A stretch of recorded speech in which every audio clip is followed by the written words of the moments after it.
India के top institute में admission लेना चाहते हो लेकिन आपके गेट का रिजल्ट अच्छा नहीं आया और जीपैट की तैयारी अच्छी नहीं है, फिर भी इसी साल एडमिशन लेना है लेकिन इंडिया के टॉप इंस्टीट्यूट में, तो ये वीडियो आपके लिए एकदम परफेक्ट होने वाला है क्योंकि मैं लेकर आया हूं आप लोगों के लिए एक ऐसा सॉल्यूशन जिसमें आपको इंडिया का टॉप इंस्टीट्यूट तो मिलेगा ही, मगर आपको जीपैट और गेट की चिंता करने की जरूरत नहीं पड़ेगी। Hello everyone, my name is Pankaj Dagar, your pharma mentor, और आज की इस वीडियो में मैं बताने वाला हूं एक ऐसी इंफॉर्मेशन जिससे आप खुश होने वाले हो, क्योंकि 11th ऑफ अप्रैल को आईसीटी मुंबई ने अपना एडमिशंस का ब्रोशर रिलीज किया, जिसमें आप चेक करोगे तो ये पाओगे कि वहां पर कुछ ब्रांचेस ऐसी हैं जहां आपको ना गेट की जरूरत है ना जीपैट की जरूरत है, डायरेक्टली आप उनका एग्जाम दे सकते हो और एडमिशन पा सकते हो। अब किस ब्रांच के अंदर कितनी सीट्स हैं, कौन कौन से कैंपसेस हैं,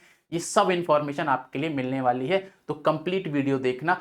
और अगर आपको लगे कि ये वीडियो किसी दोस्त की हेल्प कर सकती है तो उसके साथ जरूर शेयर करना। सबसे पहले मैं आपको बता दूं, ICT Mumbai India's one of the top institute, ये हर फार्मा स्टूडेंट का एक ड्रीम कॉलेज होना चाहिए। इसके 3 कैंपसेस हैं, एक मुंबई में अवेलेबल है, एक आईओसी भुवनेश्वर में अवेलेबल है जो कि उड़ीसा में है, और एक मराठवाड़ा जलना के अंदर जो कि महाराष्ट्र के अंदर ही है। ये 3 कैंपसेस अवेलेबल हैं आईसीटी मुंबई के। अगर मैं बात करूं कि आईसीटी मुंबई में एक बीफार्म स्टूडेंट्स के लिए क्या क्या कोर्सेज हो सकते हैं, वो पहले डिस्कस कर लेते हैं, और साथ में वहां पर कितनी सीट्स अवेलेबल हैं ये डिस्कस कर लेते हैं। मास्टर्स ऑफ फार्मेसी यानी कि एमफार्म के अंदर वहां पर 24 सीट्स अवेलेबल हैं, लेकिन इसके लिए आपको जीपैट क्वालिफाई होना चाहिए। अब आप बोलोगे सर अभी तो आपने मना किया था। हाँ बिल्कुल, अगर आपने जीपैट क्वालिफाई नहीं किया तो आप एमफार्म में एडमिशन नहीं ले सकते हो। यहां सिर्फ जो जीपैट क्वालिफाइड स्टूडेंट्स हैं वो ले सकते हैं, ये इंफॉर्मेशन उनके लिए। आप किस में एडमिशन ले सकते हो सर? आप MTech in dye stuff technology के अंदर एडमिशन ले सकते हो। अगर आपका मन है कि मुझे फार्मेसी में आगे नहीं जाना है, किसी दूसरे फील्ड में जाना है, तो आप उस फील्ड को चेंज कर सकते हो इन डाई स्टफ टेक्नोलॉजी, जहां पर 18 सीट्स अवेलेबल हैं और इसका admission on the basis of entrance exam होता है जो वो खुद कंडक्ट कराते हैं। इसकी डिटेल भी मैं आगे की वीडियो में बताने वाला हूं आपको, इसलिए कंप्लीट वीडियो देखना। उसके बाद masters of technology pharmaceutical chemistry and technology, ये perfectly MTech in pharmaceutical chemistry and technology है जो सिर्फ और सिर्फ बीफार्म स्टूडेंट्स के लिए है मोस्टली, और इसमें 18 सीट्स अवेलेबल हैं और ये भी एंट्रेंस एग्जाम की बेसिस पर ही एडमिशन मिलता है यहां पर भी। ठीक है, देन अगर मैं आपसे बात करूं एमटेक इन फार्मास्यूटिकल बायोटेक्नोलॉजी, ये भी फार्मेसी डिपार्टमेंट का ही कोर्स है, लेकिन इसमें 10 सीट्स अवेलेबल हैं सिर्फ, और यहां पर एडमिशन के लिए आपको graduate aptitude test biotechnology GATE B का एग्जाम क्वालिफाई करना पड़ेगा, तभी आप यहां एडमिशन ले पाओगे। देन मास्टर्स यानी कि MTech in perfumery and flavour technology, अगर आपका मन है कि फील्ड चेंज करना चाहते हो तो आप इसमें भी एडमिशन ले सकते हो। इसमें 18 सीट्स अवेलेबल हैं और इसका एडमिशन भी एंट्रेंस एग्जाम के बेसिस पर ही होता है। देन अगर मैं आपसे बात करूं bio process and technology, MTech in bio process and technology, जिसके अंदर 30 सीट्स अवेलेबल हैं, इसका भी गेट बी के थ्रू ही एडमिशन होता है, गेट बी के थ्रू ही एडमिशन होता है। तो ये आईसीटी मुंबई के मुंबई कैंपस के अंदर बीफार्म स्टूडेंट्स के लिए एलिजिबल कोर्स हैं। इन कोर्सेज के अंदर आप एडमिशन ले सकते हो, बीफार्म स्टूडेंट एलिजिबल है इन सब कोर्सेज के लिए, ठीक है। बट एमफार्म के लिए जीपैट चाहिए, मास्टर्स इन ऑफ टेक्नोलॉजी डाइस्ट ऑफ टेक्नोलॉजी के अंदर कुछ नहीं चाहिए, एंट्रेंस एग्जाम होगा। Then M Tech in pharmaceutical chemistry and technology 18 seats available हैं, एंट्रेंस एग्जाम होगा।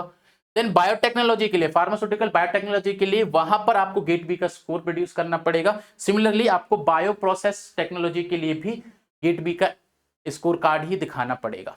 इतनी बात क्लियर है? अगर आपका मन है कि सर मुझे ये कोर्सेज नहीं करने, मुझे टेक्निकल कोर्स नहीं करना है, मुझे एमबीए करना है, मैनेजमेंट कोर्स करना है, तो भी आप आईसीटी मुंबई के अंदर एडमिशन ले सकते हो, ठीक है। वहां पर भी एलिजिबिलिटी होती है बीफार्म स्टूडेंट्स की, और वहां पर आप कौन कौन सी ब्रांचेस के अंदर एडमिशन ले सकते हो? इनोवेशंस में, एंटरप्रेन्योरशिप के अंदर, वेंचर डेवलपमेंट है जिसको आईईबी बोलते हैं, इन 3 ब्रांचेस के अंदर एडमिशन ले सकते हो। वहां पर 18 सीट्स अवेलेबल हैं।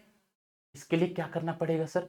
इसके लिए आपको क्वालिफाई करना पड़ेगा MAH CET 2025 common entrance test conducted by Maharashtra. ठीक है, एमबीए के लिए स्पेसिफिकली वो टेस्ट आपको क्वालिफाई करना पड़ेगा, उसकी रैंक के बेसिस पर आपको यहां पर एडमिशन मिलेगा, जिसके अंदर 18 सीट्स अवेलेबल हैं। फर्दर अगर आपको इसमें और इंफॉर्मेशन चाहिए तो आप इस मेल आईडी पर अपनी क्वेरी शेयर कर सकते हो, वो आपको वहां पर इंफॉर्मेशन प्रोवाइड कर देंगे। इतनी बात क्लियर सभी को? ठीक है। देन अगर मैं आपसे बात करूं कि बाकी के जो 2 कैंपसेस हैं उसके अंदर क्या क्या अवेलेबल है, उसमें भी एंट्रेंस एग्जाम के बेसिस पर ही दोनों के अंदर एडमिशन होता है। यहां पर जो एंट्रेंस एग्जाम होगा वो मोस्टली जून के एंड या फिर जुलाई के फर्स्ट वीक के अंदर कंडक्ट होता है, और इसमें जो आपका वहां पर एडमिट कार्ड रिलीज होता है उसको लेकर आप किसी भी कैंपस में जाकर अपना एग्जाम दे सकते हो। ठीक है, इन दोनों के अंदर कैंपसेस में बीफार्म स्टूडेंट्स के लिए MTech in pharmaceutical chemistry and technology course available है, जिसमें 18 सीट्स दोनों कैंपसेस के अंदर हैं। एंट्रेंस एग्जाम दोगे, रैंक आएगी, उसके बेसिस पर आपको एडमिशन मिलेगा। गेट जीपैट नहीं चाहिए, सिर्फ इनका एंट्रेंस एग्जाम होगा वहां पर।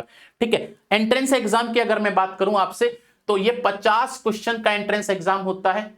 हर क्वेश्चन के लिए 1 मार्क्स मिलेगा, यानी कि टोटल मार्क्स जो हो गए वो 50 मार्क्स हो गए। इसके अंदर कोई भी नेगेटिव मार्किंग नहीं होती है। ये 2 घंटे का पेपर होता है और ये कंप्यूटर बेस्ड एग्जाम होता है। इसका जो फॉर्म है वो रिलीज हो चुका है, जो कि 11 अप्रैल को रिलीज हुआ था, और इसकी जो लास्ट डेट है बच्चा वो 6 मई को है, शाम के 5 बजे तक। अब यहां पर एक और इंफॉर्मेशन, जो बच्चे जीपैट का वेट कर रहे हैं उनको घबराने की जरूरत नहीं है, क्योंकि इसमें जब जीपैट का रिजल्ट आएगा तभी एमफार्म की सीट के लिए आप फॉर्म फिल कर सकते हो। बाकी जो एंट्रेंस एग्जाम वाले हैं उनके लिए आप फॉर्म फिल अभी कर सकते हो, क्योंकि वो जब फॉर्म फिल की जो रिक्वायरमेंट है वो कंप्लीट हो जाएगी तब वो रिलीज करेंगे शेड्यूल एग्जाम का। तो आई होप आपको इससे बहुत फायदा होने वाला है और आपकी बहुत सारी टेंशन दूर होने वाली है। तो thank you so much for joining. Will meet in next video with such informative informations. ठीक है, thank you, will meet in next class.